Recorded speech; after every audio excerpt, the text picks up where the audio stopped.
Himachal Pradesh PWD multitask workers ने नियमितीकरण, वेतन, सुरक्षा और सम्मान की मांगों को लेकर तपोवन के पास जोरावर स्टेडियम में हल्ला बोला। मल्टीटास्क वर्कर ने मांगे न माने जाने के खिलाफ शांतिपूर्ण प्रदर्शन किया। शांतिपूर्ण प्रदर्शन के लिए जुटे कर्मचारियों ने चेतावनी दी है कि मांगे पूरी न होने पर आंदोलन और तेज किया जाएगा। प्रदेश के विभिन्न क्षेत्रों से मल्टीटास्क वर्कर्स जोरावर स्टेडियम में जमा हुए। उन्होंने कहा कि 5,500 रुपये में परिवार का गुजारा नहीं हो पा रहा है। हमने बार बार मांग उठाई है लेकिन कोई समाधान नहीं मिला है। इस बार हम पीछे हटने वाले नहीं हैं। क्या बोले मल्टीटास्क वर्कर, सुनिए विस्तार से। जी सर, मेरा नाम विद्या देवी है। मैं डिस्ट्रिक्ट मंडी से आई हूँ।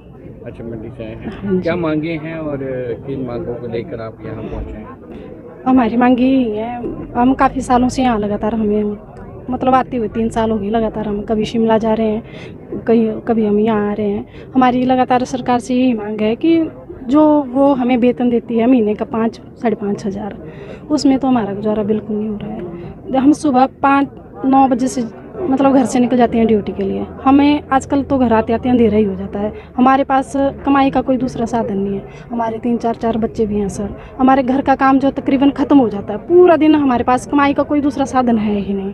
हमारे 2-2, 3-3 बच्चे हैं। हमने 5,500 हज़ार में उनका कैसे पेट भरना है? मेरा नाम जी आकाश कुमार है। मैं पीडब्ल्यूडी मल्टीटास्क वर्कर अपने हिमाचल प्रदेश में लगा हुआ हूँ। और हम जो है हमारे को 3 साल हो गए हैं पीडब्ल्यूडी में लगे हुए और 4था साल लग पड़ा है हमारे को। और हमारे को किसी भी तरह का मिनिमम बेसिस नहीं है और ना ही हमारी पॉलिसी है। हमारी सरकार के समक्ष यही मांग है कि हमारे को मिनिमम बेसिस दिया जाए और हमारे को हमारी पॉलिसी बनाई जाए जिसके तहत हम नियमित हो सके। और हमारे जो भी है, जैसे एक आम सरकारी नागरिक को बेनिफिट मिलते हैं सरकार के द्वारा, वो हमारे को भी दिए जाएं।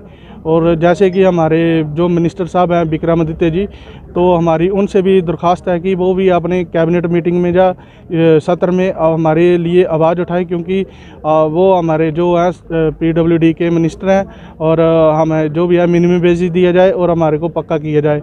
हमारी जो 5500 की सैलरी में हमारा जो है पालन पोषण सही तरीके से नहीं हो रहा है।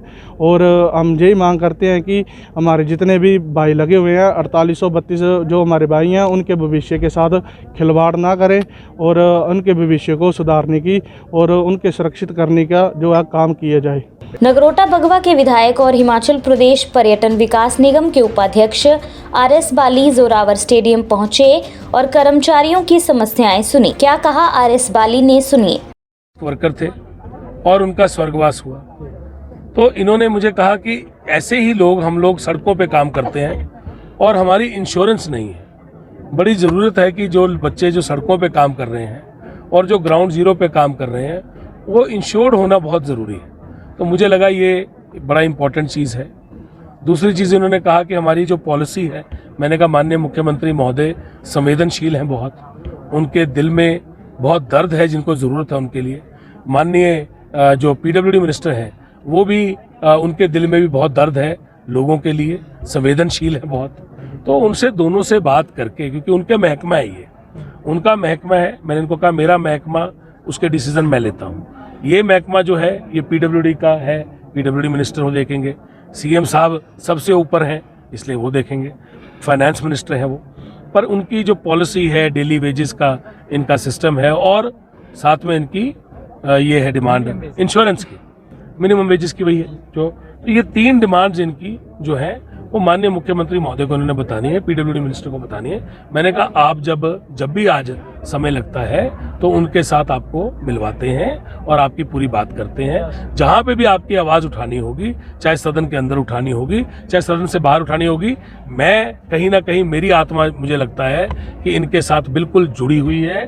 कहीं ना कहीं मुझे लगता है कि ज़रूरतमंद के साथ जुड़ के हमें आगे देखना है। वही कांग्रेस पार्टी ने हमेशा किया है, आज भी कर रही है और आगे भी करती रहेगी। और जहां तक ये जो देवेंद्र जी की इन्होंने बात की, जो JCB से दब गए हैं, दबे और उनके स्वर्गवास हो गया, उनको मैंने कहा मैं अपनी तरफ से 50,000 रुपया उनके परिवार के लिए, आप मेरे को उनका बैंक का खाता बताएं, उनके परिवार का नाम बताएं। मैं अनाउंस करता हूं कि कल कल का कोई परसों का दिन नहीं, कल ही सुबह हमारे बैंक से उनके पास 50,000 रुपये पहुंच जाएगा। और ये नगरोटा बगुआ विधानसभा क्षेत्र की तरफ से, कांगड़ा जिले की तरफ से ये उनके लिए होगा, उनके परिवार के लिए होगा, क्योंकि मेरे मार्फत अगर मैं कुछ कर रहा हूँ तो सबसे पहले वो नगरोटा बगुआ कर रहा है, उसके बाद कांगड़ा जिला कर रहा है, और हिमाचल के लिए हम समर्पित हैं।